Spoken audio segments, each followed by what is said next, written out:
Hello, West Michigan. You are watching Alive and Well. I'm your hostess, Lynda Balkema, and we are here at the Culinary Institute of Michigan. And with me is Chris Burnaw from 1 in 21. And what is this event all about, Chris? This event is in conjunction with National Food Day. We are doing a 1 in 21 community connection surrounding healthy eating. So we're going to have some chefs cooking with a nutritionist on hand to keep it healthy. Okay, and for those of you that haven't heard of 1 in 21 yet, we need Chris to explain what 1 in 21 is all about. All right, 1 in 21 is Muskegon County's initiative to become the healthiest county in the state by 2021. Right now we are at 63, which is not where we want to be. So number one, we're headed for number one. And we can do that because our neighboring Ottawa County, they have been number one. They just dropped to number 2, but if they can do it, we can do it, right? Absolutely. Okay, well, this is going to be a fun show. We have some great chefs here. It's going to be some healthy cooking, and we've got some great vendors that are here to support this, so we're going to go out and interview some of them.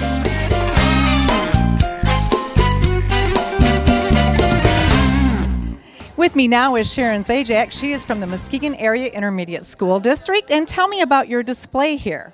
This is a display about the Michigan Model Health Curriculum, which is the state of Michigan's comprehensive health education curriculum. It covers more than just nutrition and physical education, but that's what I am featuring here today because of the 1 in 21's focus on improving nutrition and physical activity. But it is a comprehensive program, so it covers substance abuse, social emotional health, safety, and wellness as well. And I've just sort of featured some of the grade level manuals, the middle school, high school, and 2 of the K-6 manuals, and highlighted some of the activities so that people get an idea that we have this awesome curriculum that has been researched, is evidence-based, and is on the National Registry for Exemplary for evidence-based programs, and on the CASEL list on academic, social, and emotional learning. So very comprehensive. Now, Sharon, what is your title over at the ISD? I'm the Prevention and Health Education Consultant. Okay. Sharon is part of the 1 in 21 initiative, and she's also part of Project Healthy Grad, a 2-year Robert Wood Johnson grant that we have to promote healthy students. So we want to keep, as we say, keep their butts in the seats. That's my latest motto. And I like to say that, you know, if you can't educate a child who isn't healthy, and you can't keep a child healthy who isn't educated, so that's really what keeps me going. Yep, and healthy students equal successful students. So we want to keep them in school and on to post-secondary education. And you're a great partner in that for us. Thank you so much. With me now is Lori Gomez-Payne. Tell me what you're doing here, Lori. We're trying to let people know that the Muskegon Farmers Market is open from May through December 22nd, which is a long time. Most people don't realize markets are open through the winter. In fact, we have another farmers market here, Sweetwater. They're open all winter long, and we're letting people know that both markets take EBT food stamps, and we have the Double Up Food Buck program going on until November 24th, which is a privately funded grant that we get to hand out to people that if they take $10 off their card, we will give them $10 extra worth of tokens to go spend out in market. And that's wonderful. And here you have these great. This is fun. I love this bag. So it's my color, and it says make half your plate fruits and vegetables. So that's what we want to do. Get down to the farmers market. That Double Up Buck program is an awesome program, and I wasn't aware that you guys were open until December. Yes. Down outside. We are open. We are outside. We sell root vegetables, apples, Christmas trees, wreaths, all that stuff. And it's you have to be hardy, but it's a lot of fun. It's a good way to start an early morning Saturday, getting that fresh air and getting your fresh hot chocolate. Hot chocolate, and you're good to go. Okay, well, thank you, Lori. Thank you very much. Okay. And here we are at the 1 in 21 event here this evening, and with me is Diana Jancek from Sweetwater Market. Diana, tell me, what is Sweetwater Market all about? Well, Sweetwater Local Foods Market is Michigan's only all-organic local farmers market, and we have what we call a pledge to our customers that all of our vendors sign, and that pledge states how our growers will grow. And if they're not certified organic through the National Organic Program, then they fill out an application with us, and we visit the farms, and the questions on the application are based on the same National Organic Program. So what makes our market really unique is that each vendor signs that pledge, and that pledge also states that the growers will not use any genetically modified organisms in their practices. So customers really like knowing that when they come in the door that the market is standing behind all of the farmers' growing practices. And tell us, yes, organic is the healthy way to go. I really believe that. And it is. It's great. And so tell me, how can people come to your market? Where would they see you and buy some of your products? Well, we are every Saturday from 9 to 1 year-round, although from January, February, we're every other Saturday when things get slow. We are located at Mercy Campus Lakes. They've changed their names too many times. Yes, that's all right. Mercy Partners Lakes Campus, and it's located Honolulu and 31. You take the Honolulu exit to Harvey, and you'll look for the big blue roof. That's where we are. That's right. So you're right inside the Lakes campus there. Right inside the Lakes. I need to get out there because I love the idea of supporting local farmers, locally grown, healthy, organic food. So thank you for being here. Thank you.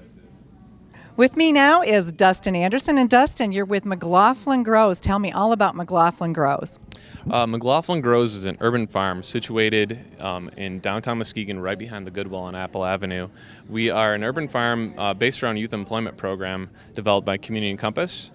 We're trying to build entrepreneurship and work ethic and job schools for the youth in our neighborhood. We're trying to help them get past hurdles in their lives. And we're doing that by developing job skills in the agriculture department, urban agriculture. And most of these kids have never had job skills like this before. And the entire time we're doing this, we're trying to change their diets, trying to turn them onto healthier foods. A lot of these kids have never had any experience with agriculture before, or types of vegetables like this. They don't know where they come from. So when they come to our farm, it's a complete eye-opener into this. That's great. So it's a win-win. They're not only learning how to grow vegetables and produce them, but they're also learning to eat healthier food. Absolutely. Okay, and so tell me about where do a lot of these students come from? Are they local in the neighborhood, or? Most of them, I'd say about 80%, are from the McLaughlin neighborhood, so they're all Muskegon residents, and they're between the ages of 17 and 20. Some kids that are in the Michigan Work system a little longer can get into the system, but it's typically in that. We can hire them for up to 300 hours per season. It's usually about 16 weeks.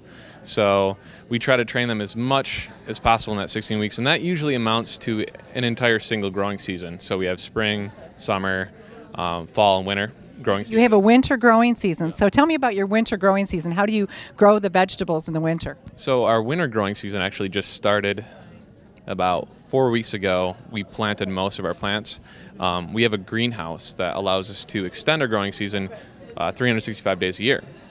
So what we do in there, certain plants won't grow, of course. We can grow cool weather veggies like lettuce types, lettuce varieties, kale varieties, root veggies, carrots, beets, radishes, that kind of thing.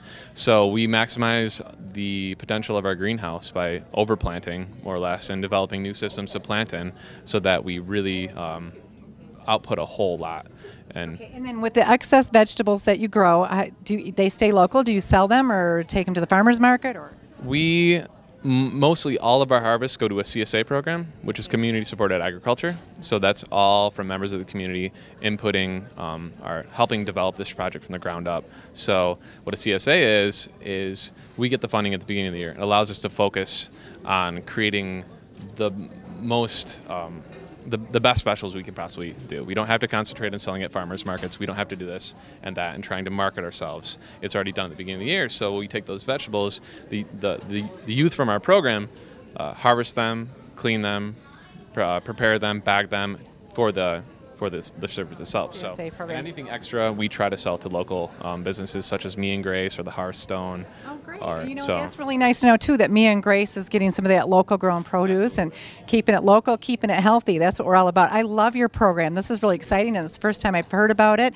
I knew that Community and Compass was doing something with a garden, but I didn't realize it was so advanced and that you were actually training people. And so these students that come in, they actually get paid for the 16 weeks? Absolutely, yep. They get 16 weeks of paid job training and skill building, and then after 16 weeks we graduate them and we keep them in our family. We try to give them all the skills they can to to go further in life. It's basically, we're building stepping stones for them to do something in life, because most of them have never had a job before. They've never had any type of work experience. A lot of them are just now trying to finish up their schooling and this and that. So, I'm putting you on the spot here, but do you have some contact information if somebody wanted to know more about this program, or, who would they contact? You could either visit our office, Community Compass. It's right on Terrace Street. I think it's 1105 Terrace. We also have a website, communitycompass.org, or there's McLaughlinGrows.org, so you can visit any of these and find out about our CSA program or any of our other youth employment programs that you like. So. Hi, with me now is Ramona, the low-fat diva. We have seen her pictures all over Plum. So Ramona, tell me about your table here. Well, one of the things that I'm representing tonight is basically giving out one of the magazines for women's lifestyle. I write for them on a monthly basis, and it's always about low-fat cooking. The other thing that I'm doing is kind of showing people some other ideas that they can choose instead of those high-fat items, such as the pretzel snacks and some cheeses and some other things like that. And I'm also telling them about the next month, which I'm going to be doing on gluten-free cooking. And a lot of people have, not really knowing where to go buy those products. So well, I want you to know, I just was diagnosed. I need gluten-free diet is what I need. So we could do a whole special on gluten-free, because it's like, I don't know why is it so popular now, or I don't, so many people are finding out that they're gluten intolerant, or that they just can't have gluten at all. So. One of the things that I kind of found out by talking to a lot of people who have a gluten issue is they've had stomach problems, and this has been going on for years, or maybe a family member did, and nobody really knew what it was. And people are now starting to self-diagnose themselves, going, oh, hey, this might be my issue. So that's one of the things, and more products are coming out, but you know what? It's just like it was with low-fat sugars, sugar-free items, low fats, everything else is very expensive. And that's kind of the downside, what you're going to start to find when you go out and you start doing the marketing, for gluten-free products. Yes. Well, I started out with the caveman diet, as they say, where you can have meat and fresh fruit and vegetables, but you can do some brown rice, but you have to stay away from all those wheat products, and it's tough. And then you graduate into some of these expensive snack items that aren't as flavorful, but I guess you adjust. Well, you know what? They are getting better. They're getting a lot better. And what I'm gonna do in November, basically on my article as well as on my website, is tell people one of the things that we're gonna show them right away is how to make a pumpkin pie for the holidays. So now you could have pumpkin pie with your friends and everything too, but cookies, all kinds of great things I'm going to show them in the month of November. Oh, well, we could do a gluten-free cooking show. I have no doubt we could. It would be fun. It would be fun. Okay. You can try it all out on me. I'd like that. Yes, because a lot of people diagnosed with celiac disease, and it's a little more serious condition that really is important that you stay on a gluten-free diet, and it does make a world of difference. So, well, thank you so much. It's been a pleasure. And Women's Lifestyle, a little plug for Jenny Naffey. Love her free magazine every month, and we'll have to look for your articles in there. Okay. Thank you. With me now is Lisa Chalker, and Lisa, tell me what you're doing here.